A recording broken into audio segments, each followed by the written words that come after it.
باللہ من الشیطان الرجیم بسم اللہ الرحمن الرحیم وصلی اللہ علی محمد وآلہ الطاہرین اللہم صلی علی محمد وآل محمد وعجل فرجہم۔ ہر روز کی طرح ہم آپ کی نیابت میں جناب فاطمہ معصومہ سلام اللہ علیہا کی خدمت میں سلام عرض کرتے ہیں۔ السلام علیکی یا بنت رسول اللہ، السلام علیکی یا بنت فاطمہ و خدیجہ، السلام علیکی یا بنت امیر المؤمنین، السلام علیکی یا بنت موسیٰ بن جعفر فاطمہ المعصومہ ورحمۃ اللہ وبرکاتہ۔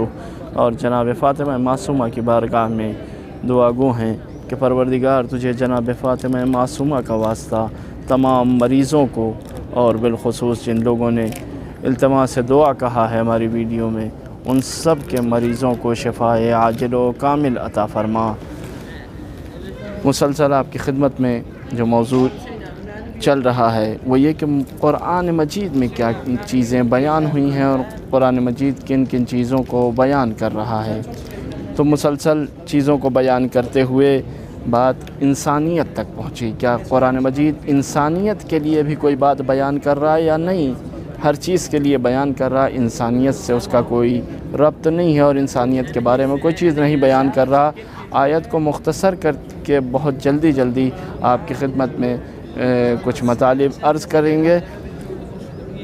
آج جو تہمت لگتی ہے کہ مسلمان ایسا ہے، مسلمان ویسا ہے، مسلمان قتل کرنے والا ہے، مسلمان ٹیررزم ہے، نہیں، مسلمان ایسا نہیں ہے۔ اگر کوئی مسلمان ہے اور قرآن مجید کی تعلیمات پر عمل کرتا ہے تو وہ کبھی بھی ایک انسان کو بھی نہیں مار سکتا، چاہے کہ پورے ملک میں کوہرام مچا دے، ملک کا ملک جو ہے وہ پریشان ہو جائے اور اس کا نام مسلمان رکھ دیا جائے، ایسا کوئی مسئلہ اسلام میں نہیں پایا جاتا۔ قرآن مجید نے آواز دی، بسم اللہ الرحمن الرحیم، من قتل الناس فکأنما قتل الناس، من قتل نفسا فکأنما قتل الناس جمیعا۔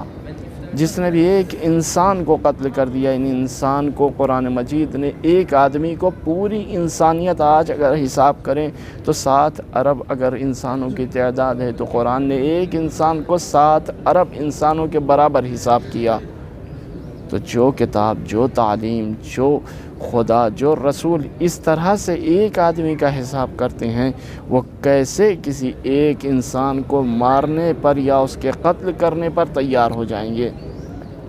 یہ ہماری نافہمی ہے، اور جو لوگ قرآن مجید پر اعتراض کرتے ہیں وہ ابھی بالکل نافہم ہیں۔ انہوں نے قرآن مجید کی تعلیم کا الف کہیں یا اے کہیں یا ہندی میں آ کہیں، اس کی ایک جھلک بھی نہیں دیکھی اور نہ ہی اس کا مطالعہ کیا اور نہ اسے پڑھا ہے۔ یہ جو دعوے دار ہیں کہ ہم نے قرآن مجید پڑھا ہے، نہیں، کوئی چیز نہیں پڑھی آپ نے۔ میں بہت معذرت کے ساتھ کہوں کہ آپ نے قرآن مجید پڑھا نہیں، ان کے الفاظ کا ترجمہ دیکھا ہے۔ وہیں قرآن مجید ارشاد فرماتا ہے، من احیاہا فکأنما احیا الناس جمیعا۔ جس نے ایک انسان کو زندہ کر دیا، اس نے پوری انسانیت کو زندہ کر دیا۔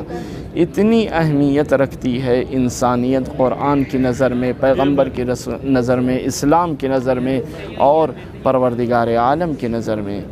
ہمارے یہاں احکام میں، فقہ میں مسئلہ پایا جاتا ہے کہ اگر آپ یہ دیکھ رہے ہیں کہ جو سب سے بڑی عبادت ہماری نماز ہے جو اللہ کے لیے پڑھی جاتی ہے، اگر آپ یہ دیکھ رہے ہیں کہ ایک کتا پیاسا ہے اور آپ کے پاس صرف اتنا پانی ہے کہ آپ وضو کریں اور نماز پڑھیں، اور یا اس کتے کو وہ پانی پلا دیں اور وضو نہ کریں، اس کی جگہ تیمم کر لیں، تو شریعت اسلام یہ کہتی ہے کہ آپ کو چاہیے کہ وہ پانی آپ اس کتے کو پلا دیں، اس جانور کو پلا دیں، تاکہ وہ پیاس سے نجات پا سکے اور آپ تیمم کر کے جو ہے وہ نماز کو پڑھ لیں، آپ کی نماز قبول ہے۔